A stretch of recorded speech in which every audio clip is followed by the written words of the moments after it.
Girls' Night In just got a little bit more fun with Bindi Parlors. And now we have Dimple Mukherjee to tell us all about that. Welcome to the show, Dimple. Thank you for having me, ladies. So, first of all, I want to know, what is a Bindi Parlor? So Bindi Parlor is a community of women who gather together to inspire and uplift each other. And what it looks like is that you're in a home of a dear friend, and your girlfriends are around you. There's about 8 or 12 women, and you're having a girls' night in. So it's good food, good conversations, just uplifting music, and it's just a lot of fun. It's just facilitated. So like a kiddie party, pretty much, yeah, which we do all the time. But this is different because you're pouring your souls out to each other. Yes. So basically, Bindi Parlor is based on principles of positive psychology. So a lot of the themes that are covered are around compassion, self-compassion, gratitude, positivity, meaning, engagement. So anything that's related to the science of flourishing. So basically, living a life of flourish and vitality. And you're basically moderating these sessions. Yes, that's right. So I'm actually facilitating it. Okay. So there's, it's a women's circle. So we are all sitting in a circle together, and we are having really enriching conversations, pretty deep conversations. Okay. Wow. And Dimple, this is really interesting and very exciting for us because we love parties and we love when it's about women and women empowerment.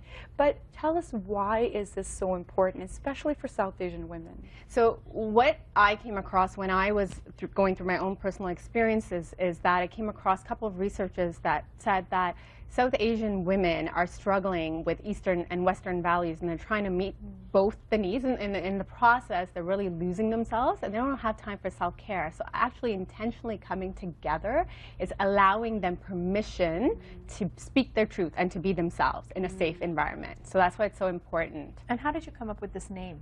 Bindi So Parlor? the name Bindi Parlor, I struggled with it a little bit, but Bindi basically, so I wanted something that was representative of my roots, which is Indian.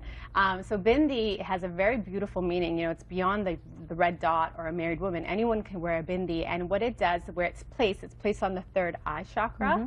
So when you're applying a bindi, you're actually igniting your intuition, and you're connecting yourself to your truth. So that's where the name Bindi came. And parlor is a room in someone's home, so it was very fitting that Bindi Parlor came to be. It's very unique.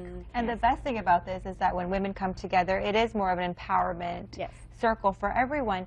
And I love how you brought up intention, because I want to know, how does intention tie in with empowering women? So what happens is a lot of women are on autopilot. Like, a lot of us are moms, a lot of us have busy lives, and we're high. And it's shown that South Asian women are very high achievers. They don't have the clarity or the white space which is required to get into your own intuition so that you can empower yourselves. You're not relying on other people to help you come to those decisions. When you connect your intuition, you know what you need to do. And Dimple, tell us a little bit about your journey in terms of coming up with this whole concept, because you're an inspiration as well. So tell us. Thank you. So Bindi Parlor has probably been brewing in my system for many, many years. I'm an occupational therapist by my background, and I've worked in the medical model for 20 years. And you have 3 boys. And I have 3 boys. It's yes, I can't forget them. I have 2 teenagers and 1 younger kid. And then I went through a very messy marriage and a separation. And during that time, I didn't reach out to anybody. I kind of just suffered in silence, and I was isolated and felt a lot of shame.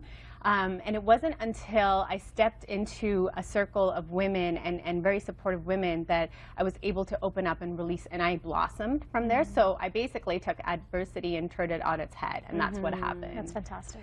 Now we want to hear about the Bindi Parlor, and there's some rituals, and you have some of the things that you use there. Tell us and what can we do here? Okay, sure.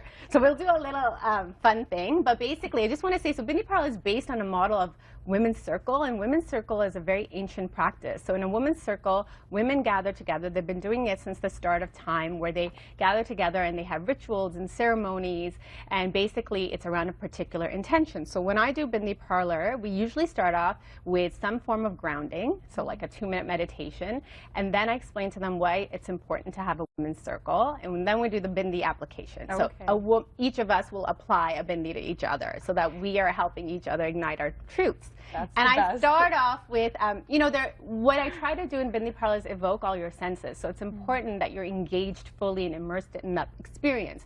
So I have the essential oils, I have I love oracle cards as a way to really spark conversations, and this has been a big hit in Bindi Parlor. People love it. And we're doing that after the show, by the way. Yeah, that's right. I want to hear what my camera goddess has to tell me. So what I typically do is I have writing prompts that I use so that women get comfortable with each other.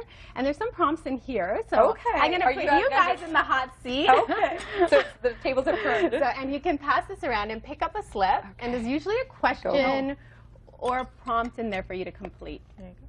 Mine says, what does self-compassion mean to you? I think my response would be being kind to myself, like I would be to my best friend. That's right. And then another thing that comes up commonly with that is also, how would you speak to your child? And if you could speak that way to yourself, you can really see a shift. Yeah. What's yours? How is self-compassion different from self-love? So self-love is no matter what you accept, and self-compassion is you forgive no matter what. Oh my God, that's amazing. Beautiful. That's such an amazing response. And for me, it was, what is the first thing you do when you feel ashamed? So I like using this technique called Ho'oponopono, and then just like sending self-love my way, just saying, I'm sorry, thank you, I love you, and then just That's letting it something go. new. I just learned something. That's amazing. Dimple, thank you so much for coming on to our show. You really taught us all about, you know, how women coming together can really empower each other. So thank you so much for coming on. Thank you for having me. Great concept.